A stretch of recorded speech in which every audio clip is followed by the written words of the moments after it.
ఓం శ్రీ విఘ్నేశ్వరాయ నమః. శ్రీ షిరిడి సాయి ఏకాదశి సూత్రంలో షిరిడి ప్రవేశమే సర్వదుఃఖ పరిహారము.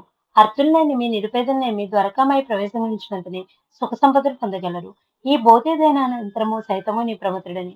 నా భక్తుల రక్షణము నా సమాధి నుండియే వెలువడును. నా సమాధి నుండియే నేను సర్వకార్యములు నిర్వహింతును. నా సమాధి నుండియే నా మానుష శరీరం మాట్లాడును. నన్ను ఆశ్రయించిన వారిని, నన్ను శరణం చేసిన వారిని నిరంతరము రక్షించుటయే నా కర్తవ్యము. నా ఎందెవరికి దృష్టి కలదో వారి యందు నా కటాక్షం కలదు. మీ భారములను నాపై పడివేడు నే మోసెదను. నా సహాయం గాని సలహా గాని కోరిన తక్షణమే యొసగెదను. నా భక్తుల గృహంలో యందు లేదు అని మాట వినిపించదు. ఓం శాంతి శాంతి శాంతి. 4వ రోజు పారాయణము ఆదివారము. నానావళి చంద్రబాయి బోర్కర్ జిఎస్ కపర్దే ఉపాసిని బాబా 20వ అధ్యాయం. దేవుని వెతుకుట బాబా ఆజ్ఞ పాటించవలను. 21 వీరభద్రప్ప చిన్నబసప్ప దేవతల్లి వ్రత ఉద్యాపన గురుస్థాన్ వేప చెట్టు కింద పాదుకలు రతన్జీవాడ బాబా యొక్క దక్షిణ వివరములు.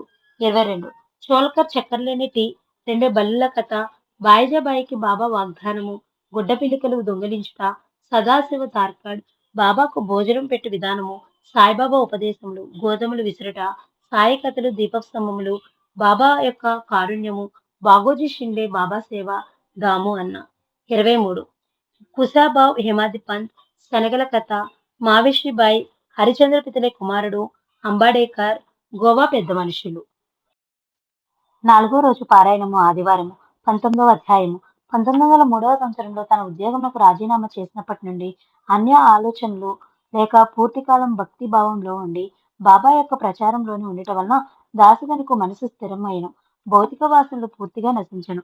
హరికథల ద్వారా కీర్తన ద్వారా తానే అనేక ఆధ్యాత్మిక విషయములను ఇతరులకు చెబుతూ ఉండడం వలన దాసుగనుకు బాబా అనుగ్రహంతో భక్తి జ్ఞాన వైరాగ్యములకు సంబంధించిన అనేక విషయములు వాటందరూ అవే పూర్తిగా అర్థమవుతుండేవి.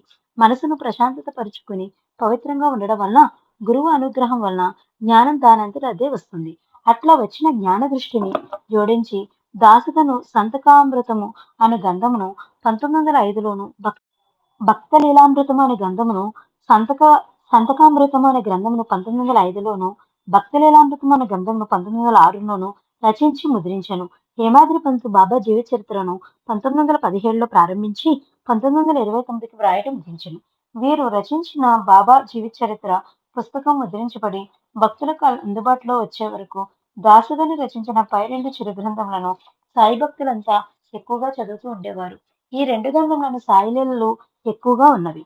నానావళి భక్తులు అనేక మంది బాబా దగ్గరికి వచ్చి కేవలం భౌతికమైన ధనం ఆస్తిపాస్తులు వ్యాపారంలో లాభాలు మొదలైన వాటిని మాత్రమే